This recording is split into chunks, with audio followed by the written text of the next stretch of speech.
애써시는 사람이라는 제목으로 말씀드립니다.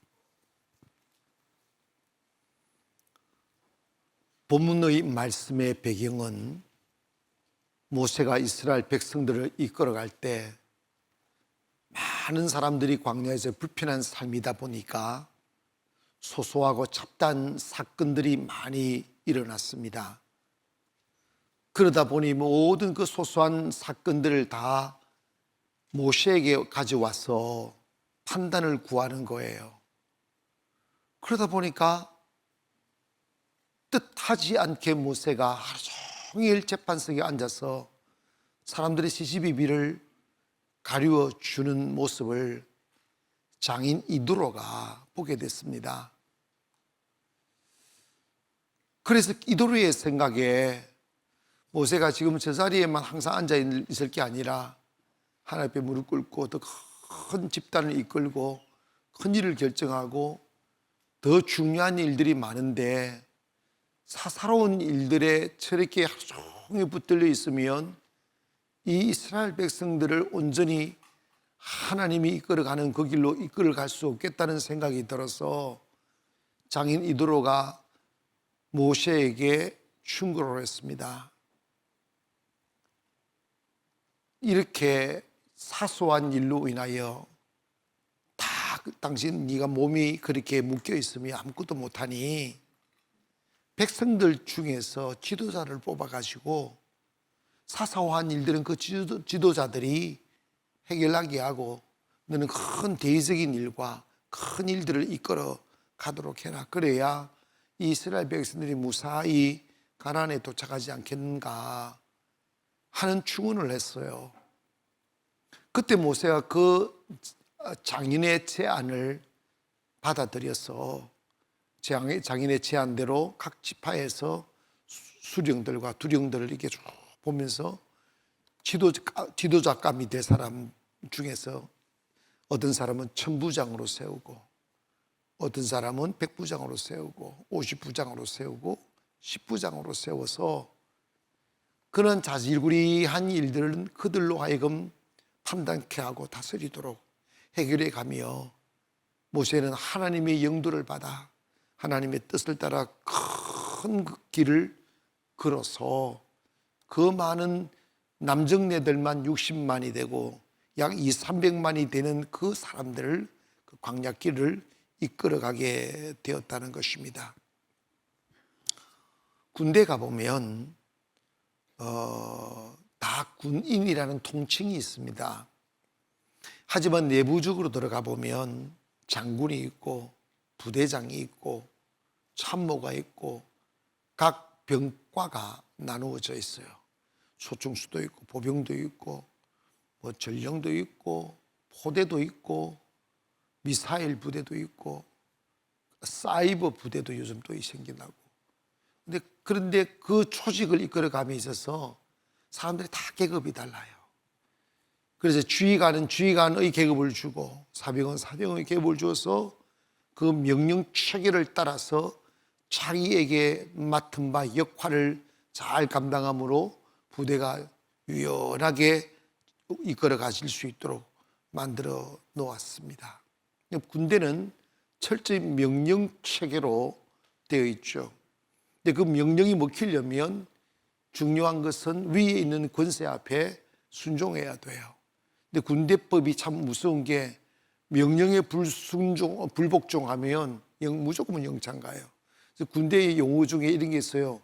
5분 후와 5분 전을 생각하지 마라. 5분 전에 기분 나쁜 것도 생각하지 말고 5분 뒤에 일어날 일도 예상하지 마라. 그냥 아무 생각 없이 그냥 살아라. 그냥 순종하며 살아라. 이게 군대 정신입니다. 우리 하나님은 우주를 지으신 분이시고 우주를 다스리시는 분이며 우주를 주관하시는 전능자십니다.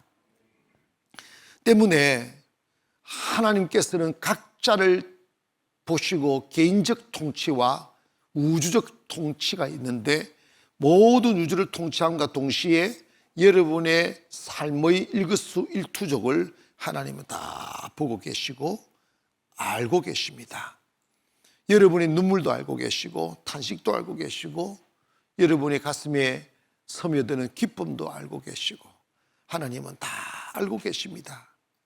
그런데 이 우주를 통치할 때 하나님이 물론 직접 통치하기도 하지만 하나님의 사람들을 세워서 하나님을 대신하게 하는 거죠. 교회의 머리가 주님이신데 교회의 머리 주님이지만 교회는 목사가 있고 장로가 있고 권사가 있고 집사가 있고 평신도가 있으면서 그 조직을 이끌어가는 거예요. 근데 이걸 누가 세웠느냐? 내가 세웠어요? 아닙니다. 그거 다 하나님이 세우시고 하나님께서 그 사람의 인품과 그 사람의 자격과 영성과 사회적인 모든 어떤 갖추어진 지식적인 배경들을 다 종합적으로 보면서 우리로 하여금 하나님이 사람을 택하여 쓰시는 것입니다. 이탈리아의 경제학자 프레이드는 개미를 많이 연구해서 프레이드의 개미 법칙, 즉 프레이드 법칙이 있는데 그게 뭐냐면 개미들을 유심히 보면 모두가 열심히 일을 하는 것 같아요. 막 이렇게 시골에 제가 살면서 개미 일하는 모습 얼마나 많이 봤겠어요. 뭐 피곤해 주저앉으면 개미들이 왔다 갔다 해요. 근데 개미들이 한 줄로 쫙 막 뭔가 막 와서 오는 사람 가는 사람 이 키스 하면서 막 뭐라고 주고받는 거예요. 그냥 주고받으면 왔다 가요. 그래가지고 신경질 나가지고 제가 손바닥으로 확 훑어버렸어요, 그 길을. 그러니까 개미 길이 없어졌어요. 그런데 개미가 이 어떻게 길을 찾나 보니까 처음에는 길이 갑자기 다리가 턱 끊어진 것 같은 거지.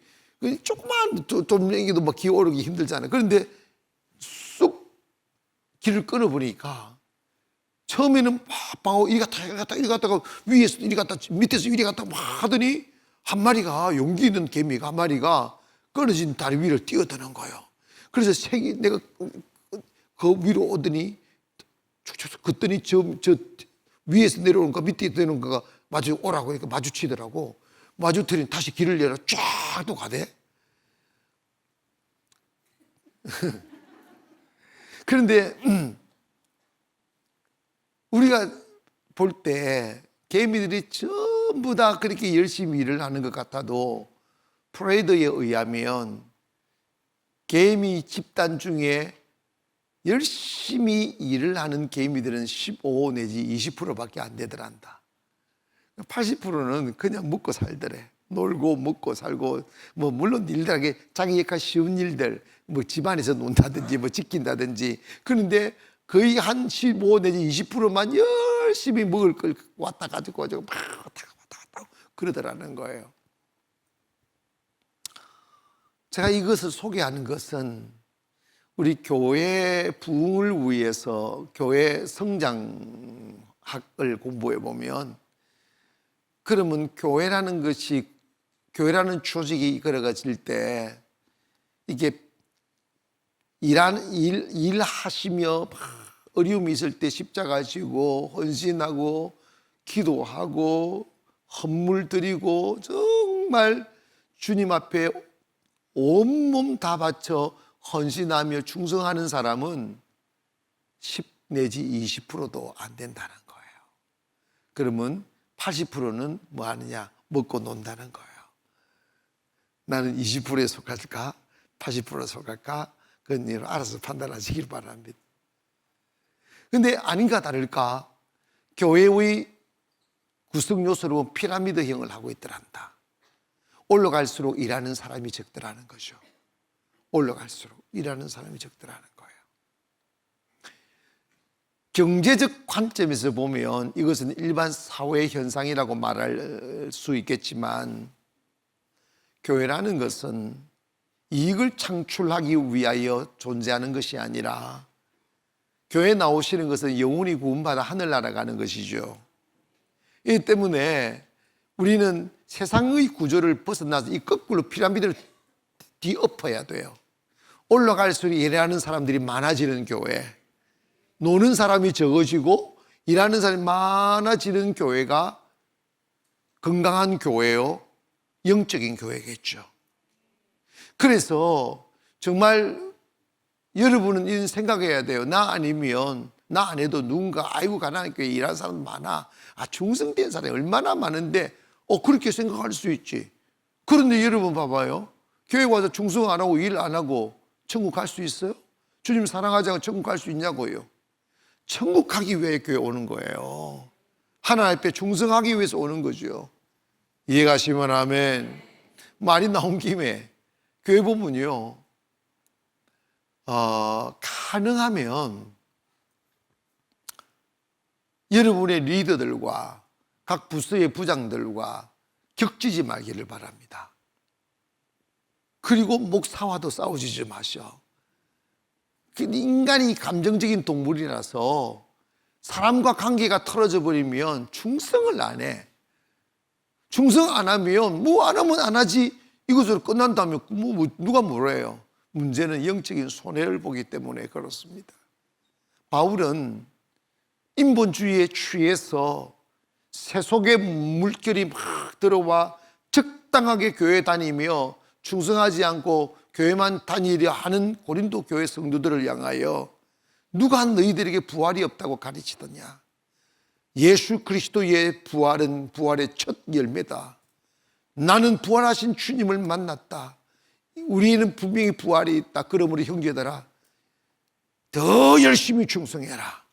더 열심히 봉사해라. 더 열심히 섬겨라. 너희 수고가 결코 헛되지 아니하느니라. 그렇게 권면했어요. 때문에 여러분, 진정한 건강한 교회가 되려면 올라가면 올라갈수록 충성하는 사람들이 많아지기를 바라고, 하나님 앞에 충성하는 것은 감정의 문제도 아니에요. 이익의 문제도 아니에요. 하나님 앞에서 하나님을 향한 사랑을 고백하는 것이고, 아멘, 사명으로 가는 거죠. 때문에 우리는 인생을 살 때도 마찬가지고, 그리고 교회 생활할 때 고민해야 될 부분이 있어요. 하나님 앞에 쓰임받는 사람 되어야 됩니다. 아멘. 사람들의 눈에 들어서 잠시 이렇게 찰나에 충성하다가 그 사람이 안 알아주면 주저앉아 버리는 그런 게 아니라, 우리는 하나님이 필요로 한 그 자리에 머물러 있어야 돼요.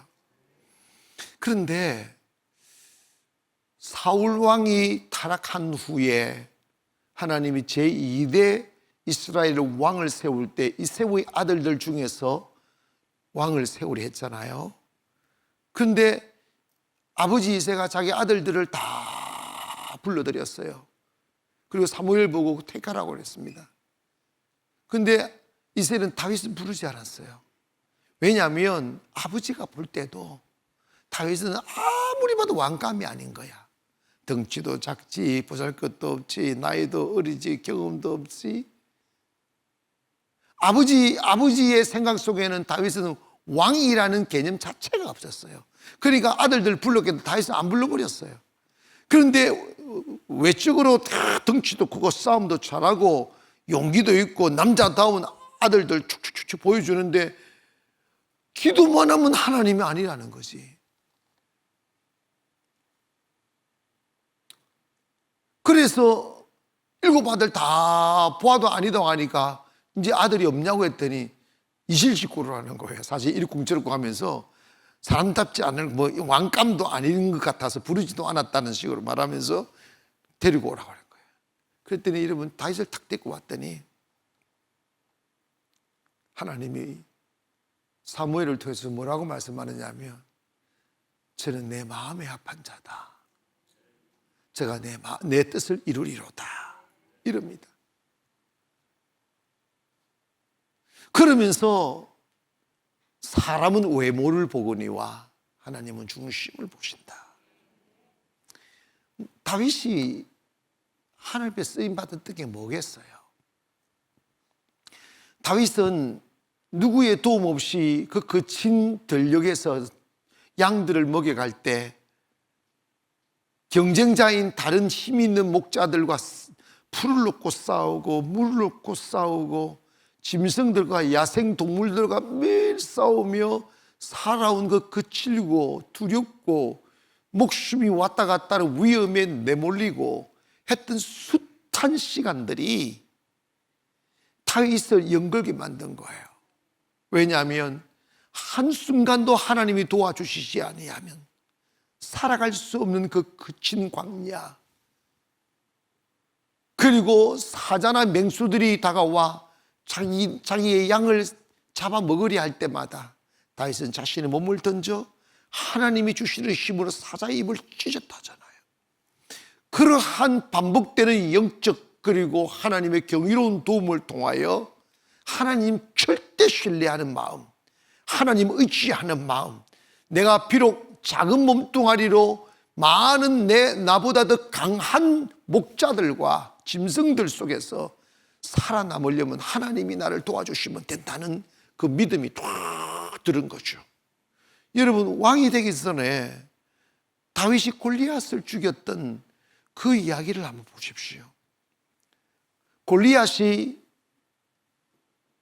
쳐들어와 그 큰 칼과 창을 내밀며 하나님을 모독하고 이스라엘 백성들을 무시하며 모독할 때 사울 왕 및 이스라엘의 군사들은 골리앗이 두려워 골짜기에 몸을 숨기고 덜덜덜덜 떨고 있는 차에 다윗이 아버지의 심부름으로 형들이 전쟁에 나가서 먹을 것 좀 가지고 갖다 주라고 해서 그걸 가지고 갔더니 그 꼴을 본 거예요. 형들도 무서워하고 있지, 왕들도 무서워 숨어 있지, 막 어떤 키 큰 거인이 산 꼭대기에서 막 저주하고 욕하고 이스라엘 백성들에게 막 능멸하고 하나님을 욕하는 이 비극적인 상황을 딱 보면서 다윗이 무슨 싸움을 해봤어요? 다윗이 군대 군자도 모릅니다. 아무도 골리앗과 싸우려 하지 않을 때 다윗이 심부름 갔다가 왕을 찾아갑니다. 왕이시여, 저놈한테 나를 보내달라고. 근데 왕이 기가 막히는 거지. 그래도 골리앗은 나와 싸우려면 나오라고 하는데 아무도 안 나가니까 방법이 있어? 이 조그마한 애에 불과한 다윗이라도 보내야지. 그런데 왕이 자기 입던 갑옷을 입혀줬어. 너무 덩치가 작으니까 사울도 큰 덩치 아닌데 갑옷이 너무 크니까 움직일 수도 없으니 그걸 벗어버려. 그냥 맨몸으로 그 칼을 주는데 뭐 칼을 들어봤어야지. 그러니까 다윗은요, 몰맷돌 하나 가지고, 몰맷돌 5개 맨날 가지고 이게 짝대기 이만한 거 하고, 이게 줄 딱 있고, 몰맷돌 주머니 넣고, 몰맷돌은 근데 길거리 돌이에요. 그리고 쫄랑쫄랑 가니까 골리앗이 너무 기가 막히니까, 여러분 있잖아요, 얼마나 기분 나빴겠어요. 대플레스 대장수인데, 아니 이스라엘의 군대 장관도 오는 것도, 장군이 오는 것도 아니고 군인도 아닌 조그마한 새끼가, 그것도 칼도 창도 안 들고 조그마한 짝대기 한 개 달랑달랑 들고 호주머니에 돌이 있는 거 누가 알겠어? 그거 있다면 더 웃기지. 쫄랑 오고 있으니까 골리앗이 기가 막힌지, 야, 나를 괴로워하느냐, 왜 걔 쫓으려고 조그마한 막대기 하나 들고 오느냐 하면서 막 핀잔 주잖아요. 근데 여러분, 다윗이 우리가 물리적으로 생각했을 때 골리앗과 싸워 이길 확률은 제로입니다. 도저히 게임 자체가 안 되잖아요. 근데 다윗은 그 가슴 속에 그 어떤 두려움도 없이, 이스라엘의 모든 군대는 골리앗이 두려워 몸을 숨기고 있는 차에 다윗은 그 두려움이 감싸는 온 산을 이기며 자기 맨몸으로 몰맷돌 하나 탁 들고 나가는데 그 가슴에 두려움이 없어요. 무서워하는 게 없어요. 여러분, 세상에 자기 목숨 아까워하지 않는 사람 어디 있고, 죽음 앞에 나서는 두려움 없는 사람 누가 있냐고. 요즘에요, 우크라이나 러시아 전쟁에 많은 이야기들이 들리잖아요. 러시아 사람들은 다 도망간다잖아요. 지금 계속 탈영하고 징집하니까 다 도망가고 막 탈출하고 막 이러잖아요. 무서운 거지. 무서운 거지. 그런데 다윗은 죽음이 뻔히 보이는 그 자리에 누가 가라 말하지 않아도 이유가 뭐냐면 나 저렇게 하나님을 모독하고 내 민족을 모독하는 사람 내 두고 못 보겠다. 그게 이수였어. 그런 명분으로 나를 보내달라고 하면 딱 혼자 간다? 무슨 힘으로 갈 수 있을까요? 어제 내가 사자와 싸울 때 도와주신 하나님 나를 도와주실 거야. 먹을 것이 없을 때 먹을 것 주신 하나님 날 도와주실 거야. 입을 것이 없을 때 입을 것 주신 하나님 날 도와주실 거야. 어제까지 나와 동행하신 주님 나와 함께 하실 거야. 그는 이렇게 이야기합니다. 막 골리앗이 그를 모독할 때 너는 칼과 창으로 내게 나오지만 나는 만군의 주 여호와의 이름으로 나간다. 결국은 다윗이 이겼습니다. 그래서 하나님의 마음에 드는 사람은 전적으로 하나님 의지하고 말씀 의지하고 하나님 믿고 사는 사람이에요. 그렇게 살아가면 꼭 기억하세요. 하나님 영의 사람들, 하나님을 가슴으로 사랑하는 사람들 보면 보통 사람들이 살아가는 삶의 사슬들에 묶이지 않아요. 경쟁하지 않고 싸우지 않고 자기 땀과 수고로 번 작은 돈으로 막 읊어가며 살지 않아요. 하나님의 마음에 딱 들고 하나님 영의 사람으로 딱 준비되면 하나님은 그를 위하여 세상의 주관자에게 그를 위하여 그만을 위한 역사를 만들어가는 거예요. 우리 역사의 수리밖에 쥐어 사는 사람이 아니라 하나님은 우리 중심으로 역사를 만들어 가신다 이 말이에요. 믿으시면 아멘. 여러분 그게 바로 다윗이고 그게 바로 다니엘이고 그게 바로 요셉이고 그게 바로 아브라함이에요. 우리는 그분들의 믿음을 따라 믿음의 선조로 삼고 살잖아요. 그러면 치열한 삶의 경쟁 속에 내몰리는 현실들, 그러나 내가 이 세상을 이길 아무 힘도 없고 가진 것 없을지라도 우리가 하나님 아버지 앞에 하나님이 찾으시는 그 뭔가를 준비하고 내면을 채워가면 하나님이 들어 쓰실 줄 믿습니다. 하나님이 모세를 대신하여 쓰실 지도자를 세울 때 어떤 사람을 세우라고 말씀하는 그 원리가 오늘 본문에 담겨져 있는데, 첫째, 비전이 있는 사람을 세우라는 거예요. 뭐가 있는 사람을 세워라? 자, 20절 보면 그들에게 율례와 법도를 가르쳐서 마땅히 갈 길과 할 일을 그들에게 보이고, 갈 길과 할 일을 보이는 사람을 택하라는 거예요. 자, 보십시다. 이 말이 무슨 말이냐면 하나님이 쓰시는 사람은 내일이 있는 사람이라는 거예요. 뭐가 있는 사람? 제가 예전에 한 대학에 가서 강의를 하다가 학생들에게 물어봤어요. 나는 그때 너무너무 큰 충격을 받았어요. 뭘 물었느냐 하면, 여러분 대학생이 먼저 성인이잖아. 자기의 삶의 목표를 정해야 될 나이잖아. 근데 내가 그랬어요. 너희들 중에 꿈이 있는 사람 한번 손을 들어봐라고. 내 꿈을 한번 들어보고 싶다고. 그랬더니요, 한 명도 안 되는 거예요. 대학을 왜 다니는지를 몰라요. 직장 가려고 대학 다니는 거예요. 이게 꿈 아니에요.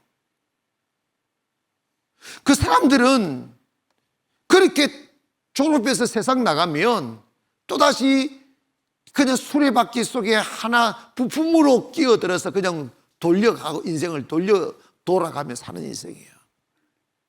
하나님의 사람들은 역사를 만드는 사람들이에요. 역사를 만들려면 내일에 대한 꿈이 있어야 돼요. 아멘. 여러분, 하나님의 모든 가난도 그러지만 하나님의 모든 축복은 약속이에요. 뭐라고? 미래에 대한 약속 말이에요. 그러면 그 미래에 대한 약속은 미래에 대한 꿈이 있는 사람이 얻을 수 있는 거죠.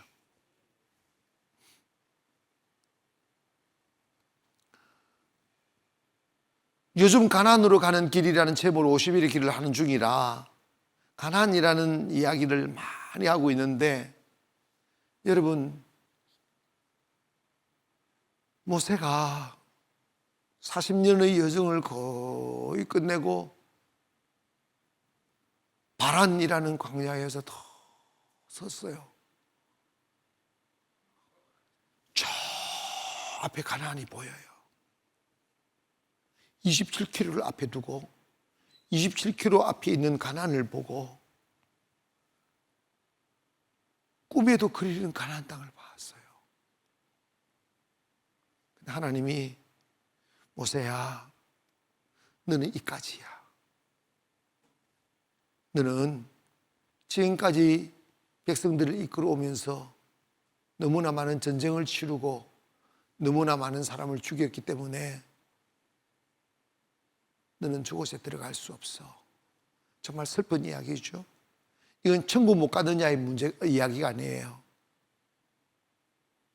어쨌든 그러면서 모세의 몸종 시종 여호수아에게 나머지의 밭들을 넘겨주게 하시고 여호수아가 가나안 땅을 정복하게 만듭니다. 그런데 여호수아는 어떻게 해서 그 가나안 땅을 정복할 수 있는 주인이 될 수 있었을까? 그게 바로 정탐꾼 사건에서 우리가 답을 찾을 수 있습니다. 모세가 12지파에서 정탐을 보냈을 때 40일 동안 정탐을 하게 만들 요단에서부터 저 헤브론 산지까지 이르러 전 지역을 다 보게 하고 돌아와 보고를 하게 하는데, 불행히도 10명의 정탐꾼들은 부정적인 보고를 하잖아요. 그 땅은 거민을 삼키는 땅이다. 그는 높은 성이 있고 강한 군대가 있고, 그리고 네피림의 후손인 아낙 자손들을 자기 자신들이 보니까 자신들은 그들 앞에서 메뚜기와 같더라. 우리는 정령 죽으리라. 들어갈 수 없다. 가나안에 들어가기 위해 출애굽을 했는데 돌아갈 수도 없는 상황에서 그 들어갈 수 없다라고 보고하니까 온 백성들이 초상집이 되어버린 거예요. 분노하고 흥분하고 욕하고, 우리 그냥 애굽에서 산다고 하지 않았느냐고, 왜 우리를 갖다가 꼬셔가지고 이곳까지 데리고 와서 이곳에서 죽게 하느냐고 막 흥분한 백성들이 막 난리굿이었어요. 그때 이 사람들은 현실만 보는 거예요. 그러나 여호수아는 비전을 본 거예요. 딱 이런 이야기입니다. 저 사람들 하는 말 다 맞다. 성은 높고 군대는 강하고 아낙 자손들이 있고 여리고 성이 있고 아이 성이 있고 그리고 헤브론 산이 있어. 우리는 도저히 안 된다는 건 나도 안다. 그러나 그 땅은 하나님이 우리 조상들에게 맹세하여 주리라고 한 약속의 땅이다. 그리고 그 땅은 거민을 삼키는 땅이 아니라 그 땅은 아름다운 땅이다. 여러분 기억하세요. 비전 있는 사람은 현실의 문제를 보지 않아요. 비전이 없는 사람은 가는 길이 어려우면 주저앉아 버리지만, 비전이 있는 사람은 그 어려움을 이겨냅니다. 어떻게 하든지 이겨냅니다. 이해가시면 아멘. 하나님이 쓰는 이름 하나님의 길을 걸어가는 사람들이 쉬운 길인 줄 아십니까? 정말 어려울 때가 많아. 그럼에도 불구하고 비전이 있는 사람은 그 산을 넘는 거예요. 이런 말이 있잖아요. 나폴레옹이 히말라야 산맥을 넘을 때 백성들이 지쳐 물이 없어 지쳐 목말라 막 쓰러져 막 주저앉을 때 이랬다잖아. 야 봐라, 저 산 꼭대기에 살구나무가, 살구에 주릉주릉 달린 사골나무가 막 숲으로 이루고 있다. 거짓말이에요 그거. 그랬더니 살구가 쉬니까 그 신맛을 생각하면서 침이 나오게 하고 침을 삼키며 그 산을 올랐다잖아. 여러분, 세상은요, 어디나 높이 오르면 오르를수록 문제는 많아요. 더 문제 많고 더 풀어야 될 문제 많고 힘겨운 것 많아요. 그런데 여러분, 나 이제 더 이상 못하게 주저앉아버리면 인생 그것을 끝이에요. 우연 없어요. 준비되지 않는 자에게 좋은 자리, 좋은 보직 없어요. 하나님은요, 그것을 이겨내기를 원하시는 거예요. 할렐루야.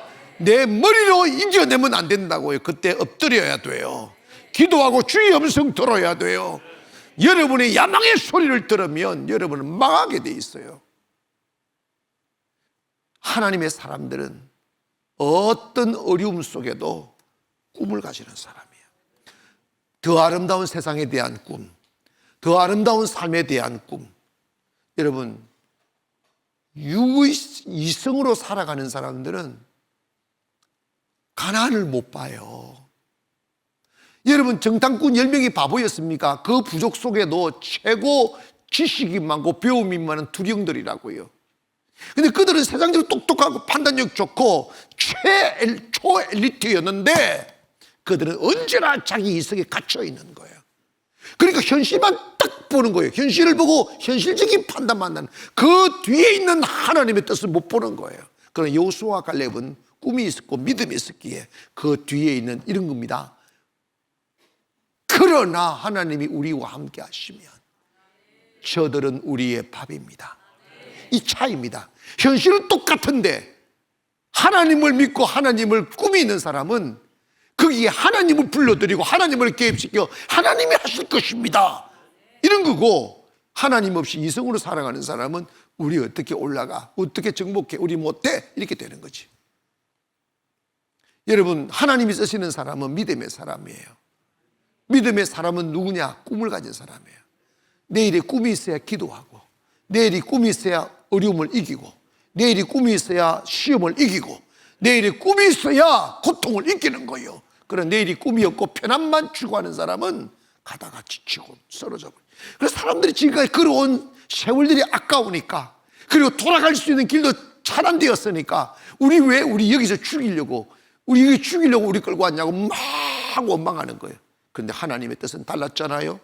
그걸 이겨내야 됩니다. 사랑하는 여러분, 우리 주변을 돌아보면 낙관적인 소식이 들리는 적이 한 건도 없어요. 러시아 전쟁 이야기, 집값 떨어지는 이야기, 물가 올라가는 이야기, 이자율 올라가는 이야기, 부도 나는 이야기, 다 슬프고 어두운 이야기밖에 없어요. 여러분, 그래서 사람들이 얼마나 움츠렸는지 모릅니다. 그러나 여러분, 이거 기억하세요. 믿음의 사람과 육의 사람, 이게 차이가 납니다. 육의 사람은 움츠리지만 영의 사람은 도전합니다. 제가 이 코로나 기간에 충분한 준비도 안 되어 있지만 코로나 기간에 건축을 할 때 얼마나 고민이 많았겠어요. 하지만 코로나 기간이든 코로나 기간이 아니든 하나님이 뜻이면 되고 하나님 뜻이 하면 안 된다. 그리고 하나님께서 이런 위기 때 더 큰 준비를 하는 게 하나님 비전 있는 사람이다 생각하여 밀고 가는 거예요. 사랑하는 여러분, 이거 기억하십시오. 쉬운 일 어디 있어요? 누가 다 주고, 하나님은요 절대, 예를 들어서 1,000만 원짜리 일 시키면요 하나님은 100만 원 딱 주고 하라고 그래요. 군대보다 더해요. 삽 하나 가지고 집지라고 그래요. 아멘. 그 믿음 없으면 무너진다니까. 꿈이 있는 사람은 산을 넘어요. 제가 어릴 적에 제가 고맙게 여기는 그 목사님, 지금도 가슴에 한 구석에, 요즘 나이 먹어 만나봤더니 그렇게 안 그러던데, 그분이 딱 뭐 특별히 내가 밥을 막 주거나 뭐 사랑을 주거나 그러지 않아요. 경상도 사람들 진짜 묵뚝뚝해요. 진짜 재미없어요. 그런데 딱 이 말 하게 해주세요. 철아, 너 우리 동네가 이렇게 산으로 둘러싸인 바다예요. 그러니까 그냥 병풍처럼 둘러싸여 있어요. 조그만하게 이렇게 둘러싸여 있어요. 근데 거기 뭐서 살면 그 세계만 그 산물집 이거예요. 이렇게만 바라보면 큰 세상이 있다는 걸 모른다. 저 산을 넘으면 큰 바다가 있고, 큰 바다 지난 마산도 있고 서울도 있다. 그것만 있는 게 아니다. 비행기를 타면 미국도 있고 영국도 있고 아프리카도 있고 일본도 있고 다른 넓은 세상이 있단다. 그 산 너머를 바라봐라. 그 말을 들은 뒤에 제가 어릴 때 시간만 있으면 소 몰고 산에 풀어놓고 습관 다른 애들 딱지치기 하고 있을 때 저는 뛰어서 산꼭대기를 올라가곤 했어요. 산꼭대기 탁 진짜 올라가 보면요, 끝이 안 보이는 바다가 보여요. 끝이 않은 바다가 보이는데 저 바다 건너는 뭐가 있을까? 그리고 구름 속으로 날아가는 비행기 소리만 들어요. 후 소리 들으면 저게 비행기로구나. 저거 타면 있는지 없는지 모르지만 미국도 가는가 보다. 영국도 가는가 보다. 일본도 가는가 보다. 이 생각을 하는 거예요. 그래서 나중에 제가 깨달은 거예요. 아주 작은 시골 마을에 둘러싸여 볼 수 있는 게 농사 짓는 것밖에 못 봐도 꿈이 있는 사람은 그 산을 넘는다. 꿈이 있는 사람은 그 바다를 걷는다. 꿈이 있는 사람은 비행기를 탄다. 여러분 기억하세요. 인생에 위기 없고 장애물 없는 인생 없어요. 그러나 꿈이 없는 사람은 그 장애물에서 주저앉지만 꿈이 있는 사람은 장애물을 이겨요. 기도로 이기고 인내로 이겨요. 그러면 하나님이 다가와 쓰시는 거예요. 두 번째로 하나님은 능력 있는 사람을 뽑아라는 거예요. 또 너희 온 백성 가운데 능력 있는 사람들이라고 했어요. 여러분, 이 능력이라는 건 사회적인 능력을 말하는 게 아니에요. 하나님의 사람들은, 하나님 쓰시는 것은 사회적인 지식이거나 그의 돈을 쓰시는 게 아니라 영그러진 인격을 쓰시는 거예요. 왜? 영혼의 유익을 주고 영혼을 깨우는 일은 사회적인 지식과 물질로 되어지는 게 아니에요. 영혼은 영향력이에요. 뭐냐면 똑같이 노래를 해도, 똑같은 뭘 해도 아름다운 여운을 남기는 사람이 있어요. 그 사람은 뭐냐면 숱한 고난과 시험을 이겨내며 그리스도를 믿는 믿음으로 그 인격이 연그러지면 그것이 힘입니다. 아멘. 사람들을 끄는 힘 말입니다. 근데 그 힘은 어디서 오느냐?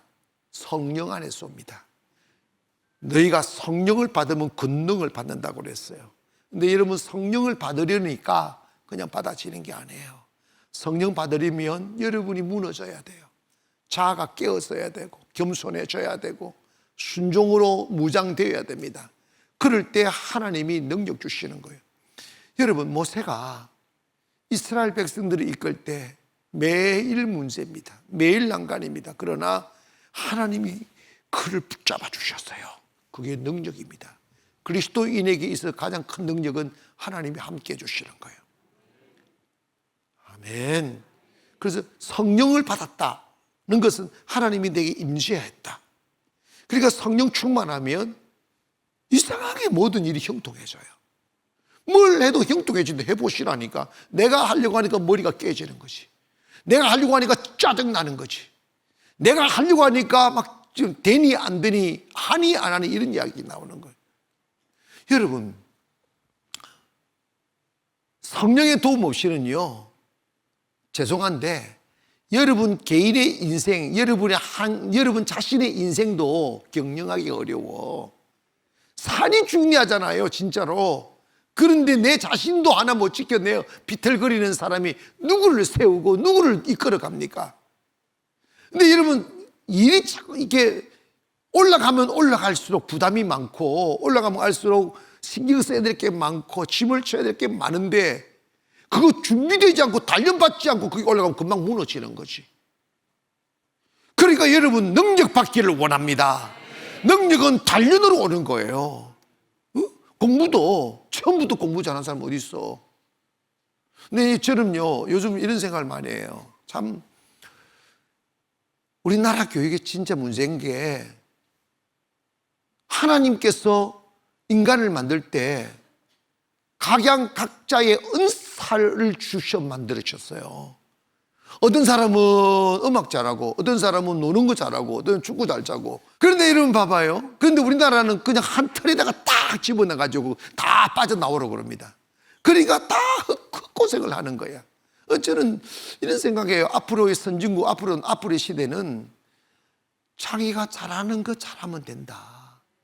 그래서 전문가가 되고 선진국이 되고 그런 거예요. 근데 뭐 그것을 재능에 대한 이야기인데, 그런 교회 안에도 마찬가지죠. 교회 안에 보면 다 은사가 달라요. 목사의 은사가 있고, 장로의 은사가 있고, 집사의 은사가 있고, 찬양의 은사가 있고, 기악의 은사가 있고, 또 어떤 분들은요 기도를 그렇게 가슴이 저리도록 잘하는 분이 있어. 기도시켜놓으면요 설교할 필요가 없어. 그 기도가 모든 성도들의 마음을 울리더라고. 왜 그런 줄 아십니까? 그 삶을 통하여 경험되어진 주님이 계시니까 그걸 고백하다 보면 그게 능력이지. 그래서 사람들에게 아름다운 영향력을 끼쳐 영혼의 잠을 깨우는 것, 이런 거죠. 여러분 교회에 오셔서 자기 개발에 영적 아니면 사회적으로 어떤 간에 자기 개발에 힘쓰기를 바랍니다. 근데 한 가지 제가 여러분께 당부드리고픈 것은, 하나님은요 세상적으로 똑똑하거나 배움이 많은 사람은 쓴 예가 없어요. 쓴 예가 없어요. 그러면 목사님 공부하면 안 되겠네, 그런 뜻이 아니라, 그 사람들이 기본적인 지식에 깔려 있어도 영성이 준비 안 되면 그 사람을 통하여 영혼을 살릴 수 없어요. 영혼은 영이 살아야 돼요. 내가 살아야 살릴 수 있어요.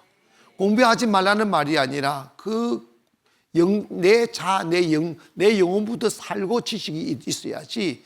영혼 없는데, 영혼 죽은데 지식이 있으면 영혼을 죽입니다. 여러분, 우리 독일의 교회들이 왜 망가진지 아십니까? 우리나라 교회들이 왜 망가져 가는지 아십니까? 독일에 가면요 신학 교수들이 담배 피우고 술 먹으면서 담배 피우면서 신학 강의합니다. 이렇게. 왜냐하면 독일은요 치열하게 기도할 필요가 없어요. 왜? 정부가 월급을 다 줘버리니까. 목사님들 열심히 목회할 생각 전혀 없어요. 잡이에요. 근데 거기서 그런 영향력을 받고 한국 와가지고 신학교를 차지하고 이러다 보니까 우리나라가 그냥 자유주의가 돼버리고 영성이 뚝 떨어져 버린 거예요. 하나님이 함께 능력을 가져야 돼. 할렐루야. 마지막으로 하나님이 어떤 사람을 쓰시느냐? 진실한 사람 쓰신다. 무슨 사람? 21절입니다. 시작. 곧 하나님을 두려워하며 진실하며 불의한 이익을 미워함 자를 살펴서 백성 위에 세워, 이릅니다. 제가 이 말씀을 묵상하면서 참 성도들이 세상 속에 살기가 참 어렵겠다, 이런 생각을 먼저 했어요. 왜냐하면 경쟁 사회 속에서 사업하고 장사할 때 과연 진실해서 어떻게 사업할 수 있을까? 항상 제가 요즘은 잘 그런 데 안 갑니다만은 예전에 시장에 물건을 이렇게 사다 보면 그런 소리를 참 많이, 내가 묻지도 않았어요. 아이고 손님 이거 미치고 주는 겁니다 그러더라고. 그래, 그러면 나는 은근히 싸게 한 것 같더니 미치고 주는 게 아니더구만. 그냥 자기 이익 챙기는데 장사는 다 거짓말이야. 이러면 안 돼. 요즘 이제 정찰제가 들어온 게 참 좋은 것 같아요. 이렇게 딱 정찰제. 근데 여러분, 사실 이건 협소한 이야기지만 사업하다가 세상 살다가 진실을 지켜내기가 참 어려워요. 그리고 여러분, 우리나라가 요즘 금수완박이니 이런 것 때문에 막 복잡한데, 여러분 권력 속에 들어가면 거기에 정의가 없어요. 제가 아는 검사, 내가 아는 경찰관, 예전에 오래전에 제가 우리는 대화를 할 시간이 많이 있었어요. 그랬더니 내가 그랬어요. 그런데 그 목사님이 그러는 거예요. 이 세상에 정의가 있습니까? 없어요. 이러더라고. 없어요. 인정에 휘둘리고 재물이 휘둘리고, 그러나 여러분 기억하세요. 하나님이 싫어하는 게 있어요.